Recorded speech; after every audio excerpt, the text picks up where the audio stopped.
Hey everybody, Lindsay here. I'm your mind and health mastery coach and your emotional eating expert, and I'm so excited to chat with you today.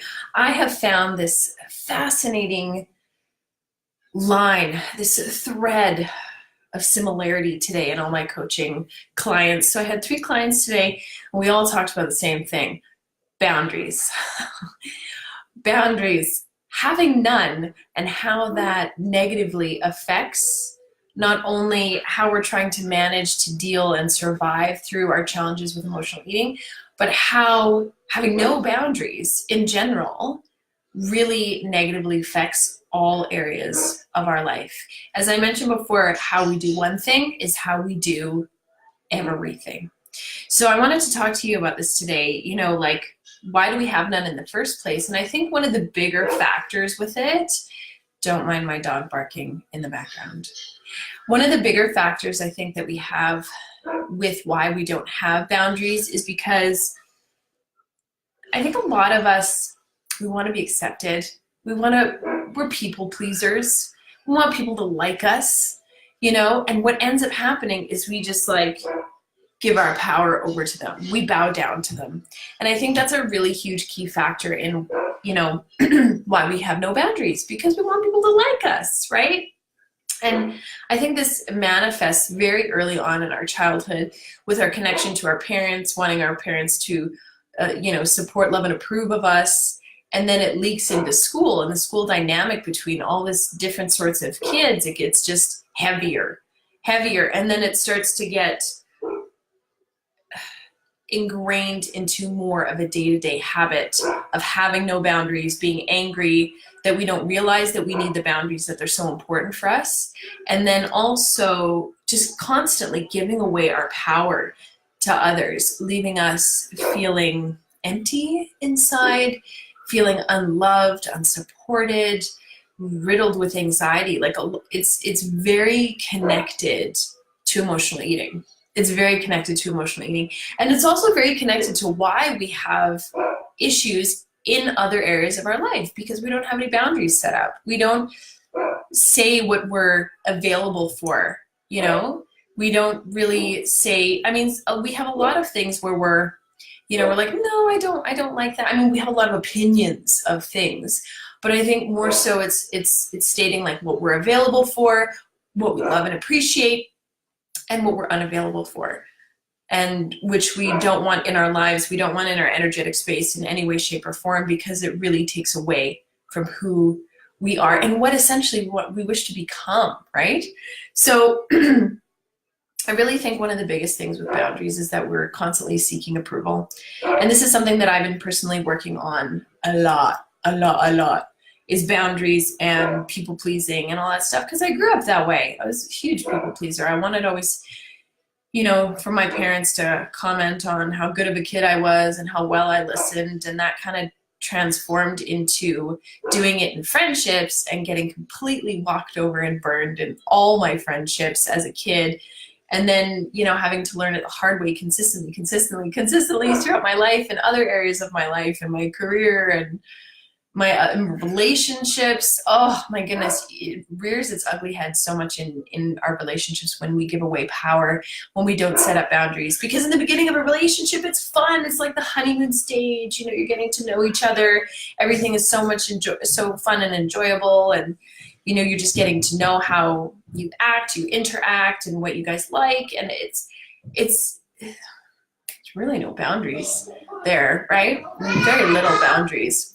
And so, I think something that's really important to do is to stand up for you. Stand up for yourself. Step into owning your power. What is your power? Figure it out. What do you really appreciate? What do you love? What do you dislike? What are you just not available for? I'm completely unavailable for when, this person treats me like this, and this. No, I refuse. So setting up those boundaries, writing them out, getting out a journal, a huge pad of paper, boundaries, write them out. And just keep writing until you find something that you're so comfortable with, that you can work with, because they're going to change. As you turn the switch on in your brain of how important boundaries are in your life, which you all need to do, like as of the moment that you watch this video, and step into boundaries are really important for me. What you will find is the universe starts shifting and reorganizing itself to be able to give you what you're asking for. If you have no boundaries set up, the universe is just like, maybe you want a little bit of this. Oh, you rejected that. No, maybe you want a little bit of this. And there's inconsistency there, right? But when you know what your boundaries are, you set them up really strong and you live by them, you know, it's really amazing what's as you create space to appreciate boundaries in your life. Why? Because you are appreciating and respecting yourself by setting these boundaries up. So very important. So very important. So, you know, why you're, you know, when you get really sad, when you get really depressed, you know, you reach for things that are sad and depressing, right? Because like attracts like. But if you had your boundaries set up and you're like, no, I refuse to think this way, be this way, act this way, I refuse to, then you're making yourself more available to high level, high vibe emotions, interactions, situations, and universal gifts. Like, it's huge. I don't want to, you know, go too long in the video. I want to keep it short and sweet. This is really, really important. And this is something I go over with all my clients, because something that's extremely common in all of us and in all of my clients is boundaries, how we don't have any, how we always give our power away. And then we feel helpless. And then what happens? What happens? We feel empty inside, right?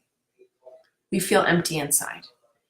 And so, you know, if we stood up for ourselves, we would feel full, right? We would feel full. It would feel so good.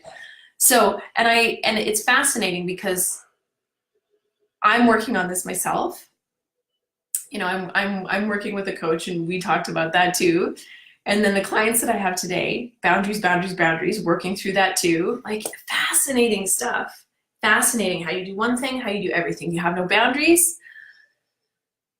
You know, and I talk about it more, and you kind of integrate this boundary idea and how important it is into your life. You can see why things are so chaotic, and how to be able to, like, take a moment, take a step back, and reel that energy back into yourself. Stand up for yourself, because let's be honest, no one else is going to do it for you, right? But I'm here. I'll stand up for you. I'll stand up for you when you don't stand up for you, and I'll say, damn it, stand up for yourself. I hope you all are having an absolute wonderful week. And to my Canadian fam jam, my Canadian family, happy Thanksgiving this weekend. And tomorrow I'm going to go live, and I'm going to talk about emotional eating and Thanksgiving. Ooh, stay tuned. It's going to be a gooder. It's going to be a gooder. I'll send an email out what time we're going to be in the morning, when we're going to chat. And if you're not a part of my email list, ooh, got to get on it, because you get lots of extra special TLC in that area too. So I'm going to put a link in the comment section so you can join on that and be the first to know when things are happening, when all this wonderful information is given to you. Alrighty, so take care, everybody. Talk to you soon. Bye.